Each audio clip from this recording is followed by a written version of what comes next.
For 2022, I've decided that I want to test ride a heap of bikes for this year.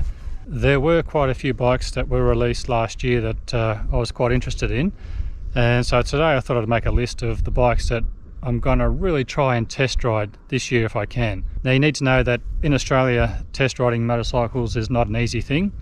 Many dealers don't have demos, and it's really hard to try and get a test ride, but I will be doing my utmost to try and get a ride on these particular bikes. So the first bike on the list is the Honda CB650R. Now the CB650R was brought to my attention recently by Yami Noob, where he did a comparison between the CB650R and the Yamaha R7. And I was quite surprised actually by the feedback they were giving on the CB650R.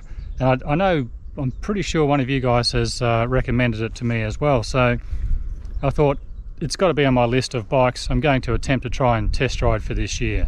A few of you guys have also recommended that I try the Tiger 900, as I'm interested in the Tiger 1200. I'm going to try and get a test ride on both of those once the 1200 is released, just so I can do a comparison to see what the 900 is like in comparison to the 1200.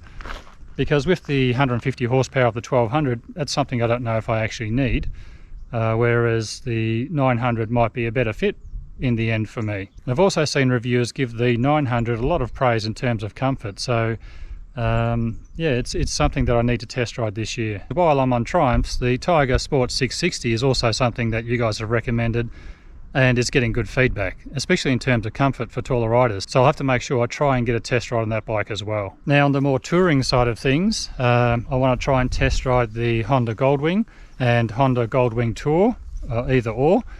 Preferably probably the Goldwing Tour, as well as the Harley-Davidson Tri-Glide Ultra. I've already been in contact with the Harley dealer about trying to get a test ride on that, so they know I'm keen to try and test ride that bike. They're the two main touring bikes that I will be trying to test ride for this year. Another bike I want to test ride on the adventure side is Kawasaki's new 2022 KLR 650. I've been a long time fan of the KLR 650, even though I've never test ridden one. I really like what the bike's about and the back to basics nature of the KLR 650. So the KLR 650 is definitely on my list of bikes to test ride for this year. While I'm on the adventure bikes, the Honda Africa Twin and the Africa Twin Adventure Sports I want to test ride. I really want to see what the base model Africa Twin delivers in the way of ergonomics and also weather protection from that smaller screen. I know the Adventure Sports will offer great weather protection and great wind protection, but I know from past experience that smaller screens can often be more comfortable because they offer reduced wind buffeting. You get a much cleaner flow of air across your upper torso and your head. So maybe the base model Africa Twin might be enough for me to be comfortable on. And while we're on the Africa Twin, the NT1100 is also something I'll definitely be trying to get a test ride this year. We're expecting that around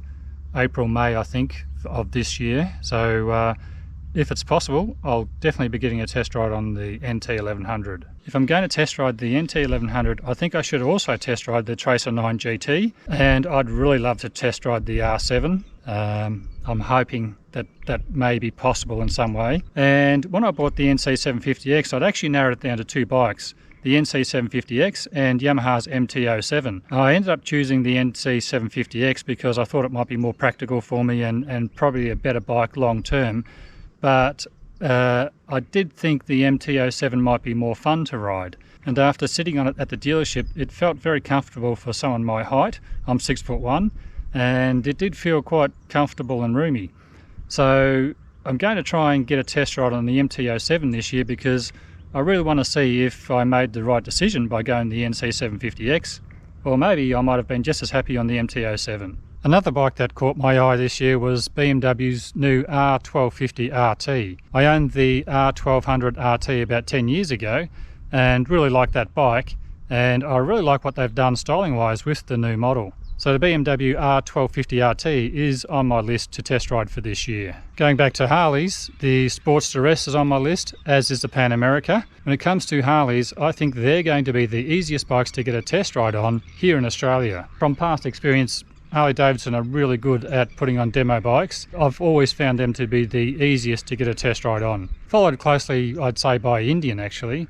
Indian are also very good at putting demos on for their customers. Another bike that I'll be trying to get a test ride on is the Moto Guzzi V85 TT. Now this bike really wasn't on my radar, but it's been recommended by enough of you guys to make it onto the list. I'll probably have to travel to Melbourne to get a test ride because I don't think there's a Moto Guzzi dealer in Geelong, which is my nearest biggest city. But if it's possible to do, and if they have a model to test ride, I'll definitely be trying to do that. Another bike that's just come onto my radar is the Honda CB500X 2022 model.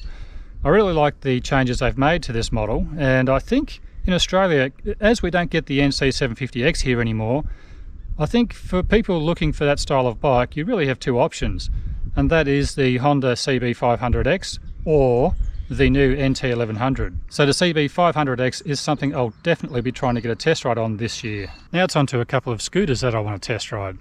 I want to test ride the Yamaha T-Max 560, and that's a bike I've always wanted to test ride, I've always been interested in, and always been curious about. And another scooter I want to test ride is BMW's CE04, which is their electric scooter. I'm really curious to see what they're producing in the way of electric scooters at BMW.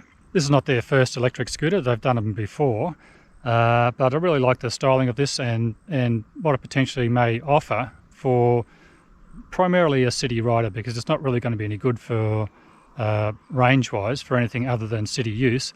But I am curious to see what they're doing with the BMW CE04, so I'll try and get a test ride on that. And another bike that caught my eye this year was Yamaha's new XR900. There's something about the styling that they've done for this year that I really like, that really speaks to me. I did make a video on the XR900 and all the features that appeal to me and why. So if you'd like to watch that, I'll put a link to that video in the description below. And the final bike I want to test ride is Canon Spider. If I'm going to be looking at a trike, as in the Tri-Glide Ultra from Harley-Davidson, I think I should also test ride the Spider from Can-Am.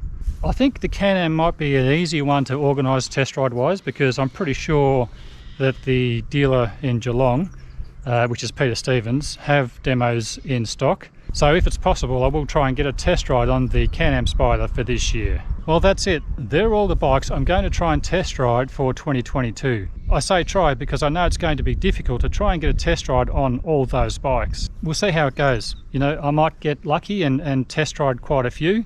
Or, you know, it may be that bikes just aren't available and dealers don't have them on the floor or in stock, and I may end up test riding none of them. But I will be trying. If those test rides might be of interest to you, consider subscribing, and that way you won't miss any of those test rides if they happen. Thanks very much for watching this video, and as usual, thank you very much for all your support. Ride safe, and hopefully I'll see all of you again in the next one. Bye for now.